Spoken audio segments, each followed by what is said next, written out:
CTP এটি তো একটি এখানে ডিজাইনেরও ভুল আছে এবং যে ক্যাপাসিটি প্রজেক্ট করা হয়েছে সেই ক্যাপাসিটির প্রজেকশনের মধ্যে ভুল আছে। বলা হয়েছিল যে এটি 25,000 কিউবিক মিটার মতো পরিশোধন করতে পারবে, কিন্তু বাস্তবিক এটা করতে পারছে 14 থেকে 18,000। সমস্যা হচ্ছে আমাদের পিক সিজন কুরবানির পরে চাহিদা বেড়ে দাঁড়ায় 45,000 কিউবিক মিটার। তো সেটি তো এই ইটিপির প্রায় দ্বিগুণ ক্ষমতা। তো এখন এই ইটিপির কারেকশনের জন্য একটা প্রপোজাল নিয়ে আসার জন্য একটা স্টাডি করছে একটা ইউরোপিয়ান ইউনিয়নের অর্থায়নে একটা ইটালিয়ান প্রতিষ্ঠান। তাদের রিপোর্ট আমরা সপ্তাহ দুয়েকের মধ্যে পাবো আশা করি। আর এমনি আমরা যেটা চিহ্নিত করেছি সেটি হলো এখানে সেডিমেন্টেশনের পর্যায়ে ত্রুটি আছে, এখানে ক্রম রিকভারির ক্ষেত্রে ত্রুটি আছে, আর মূলত যে ক্যাপাসিটি প্রজেক্ট করা হয়েছে সেইটা সেখানকার মধ্যে একটা ওভার এস্টিমেশন আছে।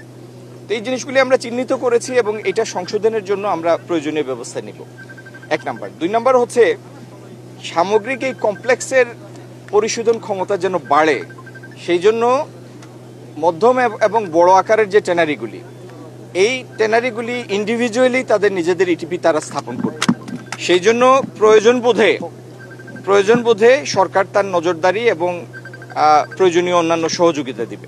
আর থার্ড হচ্ছে আমরা সাভারেই এই প্রতিষ্ঠানের অনতি দূরে সাভারেই একটি বিশ্বমানের ল্যাব স্থাপন করেছি, যেখানে স্কিল বিল্ডিং হবে এবং ডিজাইনের জন্য ইমপ্রুভ ডিজাইনের জন্য ট্রেনিং হবে এবং একটি বিশ্বমানের প্রতিষ্ঠান সেই সেন্টারটি পরিচালনা করবে। এটি লাইট ইঞ্জিনিয়ারিং এর জন্য এবং ইয়ের জন্য লেদার সেক্টরের জন্য।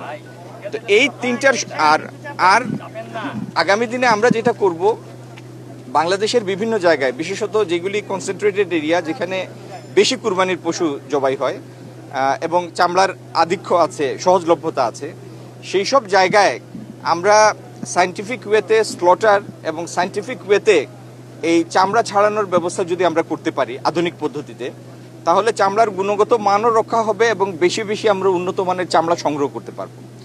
যদি সেই প্রক্রিয়ায় আমরা যেতে পারি, ইনশাল্লাহ যাব, তাহলে যে পরিমাণ চামড়া আহরণ করা যাবে তার পুরোটা যদি আমরা এক্সপোর্ট সেক্টরে কনভার্ট করতে পারি, তাহলে এটি এখনো প্রায় 12 বিলিয়নের একটা সম্ভাবনাময় খাত। তো সেই লক্ষ্যে আমরা পৌঁছাতে চাই, আমরা একটা লক্ষ্য স্থির করেছি এবং সেই লক্ষ্যে আমরা পৌঁছাতে চাই।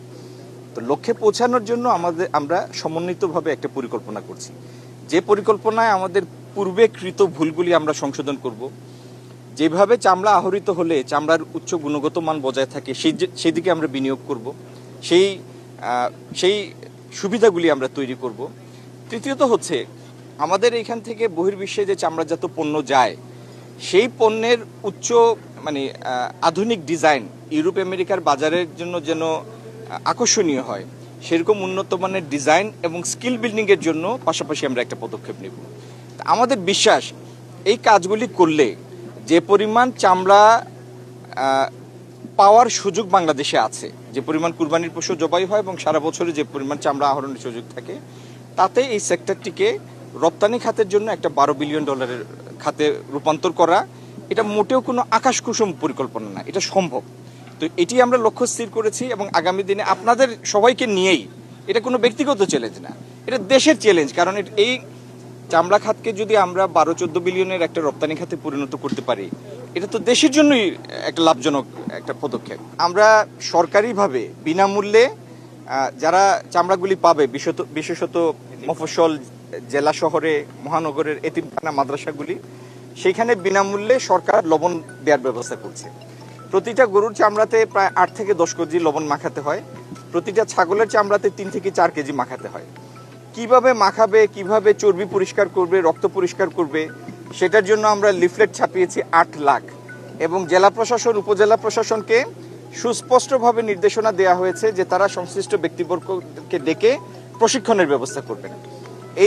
এবং রেডিও, টেলিভিশন ইত্যাদিতে ব্যাপকভাবে প্রচার করা হবে। আগামী 2টি শুক্রবারে জুম্মার দিনে আমাদের সম্মানিত ইমাম সাহেবরা খুতবায় এবং তাদের বয়ানে এটি আবার মুসল্লিদের মনে করিয়ে দিবেন যে জাতীয় সম্পদ এটি রক্ষা করা, এটা তো আল্লাহর দেওয়া সম্পদ।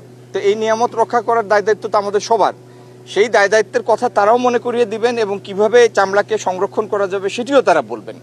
এইভাবে সবার সম্মিলিত চেষ্টায় এই বর্জ্য পরিশোধনাগারের এখনকার ক্ষমতার মধ্যেও আমরা আমাদের প্রতিটি চামড়াকে সংরক্ষণ করতে চাই।